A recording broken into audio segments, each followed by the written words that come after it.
Hello, everybody, and welcome back to another Full Circle Animal Podcast. I'm your host, Dr. Yeager. Fall time. In my opinion, it's one of the best seasons of the year. The weather starts cooling down a bit to what many agree are considered perfect temperatures. The trees start to change colors, and it means that many of our favorite holidays are right around the corner. Though the temperatures are starting to lower a bit during the season, there are and will be days where it is still fairly warm. Even here in the Chicagoland area, warm weather comes and goes on many days until winter finally sets in. And to much of the southern United States, fall and even winter temperatures can be on the warmer side. With a new law passed in California just last week that helps protect animals that are locked inside of hot cars, many pet parents want to know when and if it's safe to leave their dogs in the car, even if it's just for a few minutes. We've all seen the stories where pet parents, many of whom really had no idea they shouldn't leave their dog in the car while they run into the store for groceries, are shocked when they return back to the car and their pet has either died or has suffered terribly from extreme temperatures in the vehicle. Many states, such as Illinois, Arizona, and Maryland, have passed laws in the past 10 years that prohibit leaving a pet in the car at certain temperatures. Some states, such as California and Maine, have taken a further step by passing laws allowing concerned citizens to actually break open the window of a car if they have waited or searched for the owner, called animal control, and still believe that the animal is indeed suffering. There are many facts to this matter.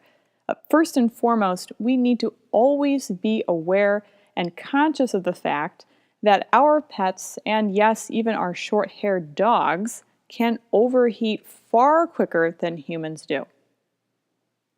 This is something many people don't realize, and it means that our lovable pups are far more prone to dehydration, heat exhaustion, and heat stroke. Coupled with their susceptibility to heat-induced illness, with being stuck in even moderately hot or warm vehicles, and the result is a situation that can escalate rather quickly. When those conditions escalate, even cracking the windows has proven time and time again to barely help the situation. We've all been there, returning back to our cars after a short trip to unfortunately find them unbearably hot, even when the temperature outside isn't that high. Now imagine having to sit there for even 15 minutes. Yeah, not a fun thought, is it? According to research conducted by several universities that is supported by the American Veterinary Medical Association, the American Animal Hospital Association, the Humane Society of the United States, and many other reputable animal organizations and universities. Even when temperatures are starting to get low, temperatures inside of a vehicle can rise steadily. Even at 70 degrees outside, given certain conditions such as the sunlight and humidity, the interior heat of your car can rise to a hot 89 degrees in just 10 minutes. And in some conditions, the temperature will only rise from there. The American Veterinary Medical Association warns us that the temperature inside your vehicle can rise almost 20 degrees Fahrenheit in just 10 minutes. In 20 minutes, it can rise almost 30 degrees Fahrenheit. And the longer you wait, the higher it goes. At 60 minutes, the temperature in your vehicle can be more than 40 degrees higher than the outside temperature. Even on a 70-degree day, that's 110 degrees inside of your vehicle. Your vehicle can quickly reach a temperature that puts your pet at risk of serious illness and even death, even on a day that doesn't seem that hot to you. And cracking the windows open, that really makes no difference. What should you do if you see a dog in a hot car?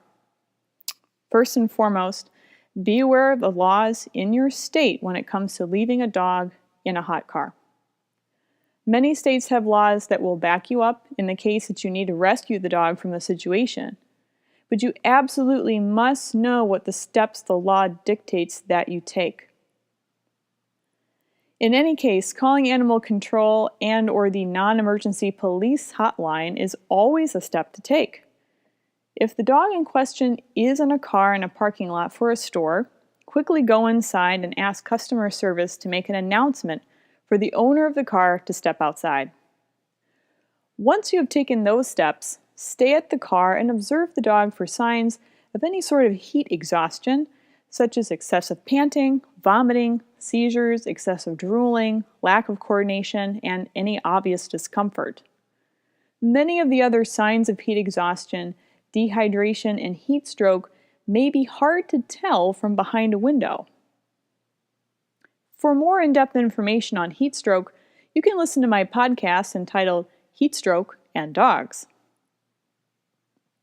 Although the majority of these all too often and sad cases occur during the height of summer heat, there are still cases that happen all throughout the year. Here in Illinois and other states that have either long or frigid winters, we have seen these cases happen. Sometimes people assume that their dog can really handle the cold or that they will be protected from the elements in the car. Your dog may enjoy playing in the snow or enjoying the cool winter days, but on very cold days, your car can act as a freezer. Whether it's cold or hot out, your dog's body can have a harder time regulating temperatures than a person's body is able to. And just as dogs are susceptible to heat-related illnesses, they are also susceptible to hypothermia and other cold weather illnesses.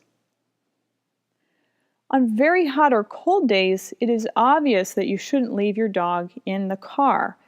But still, many owners don't realize the damage that can ensue. This is especially true when outside temperatures aren't extreme. Now, please be mindful of that. We can influence more people in a positive manner than by assuming that they just simply don't care if their dog suffers. For instance, if you see someone walking away from their car while their dogs are inside of the car, and you believe that the dogs will be in danger, calmly explaining some facts as to why they shouldn't leave their dog in the car can often go a long way.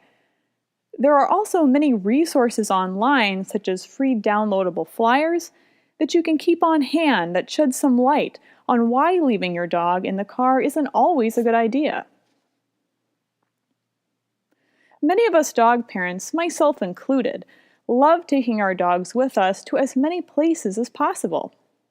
I urge you to be aware and to know that sometimes your dog is far better off staying at home if accompanying you means that they will have to sit in the car by themselves. Go on adventures with your pup that you both can participate in. Find out what stores near you are dog-friendly by calling and asking the staff ahead of time. You might just be surprised to find that you can actually take your best friend into some chain stores and even local businesses.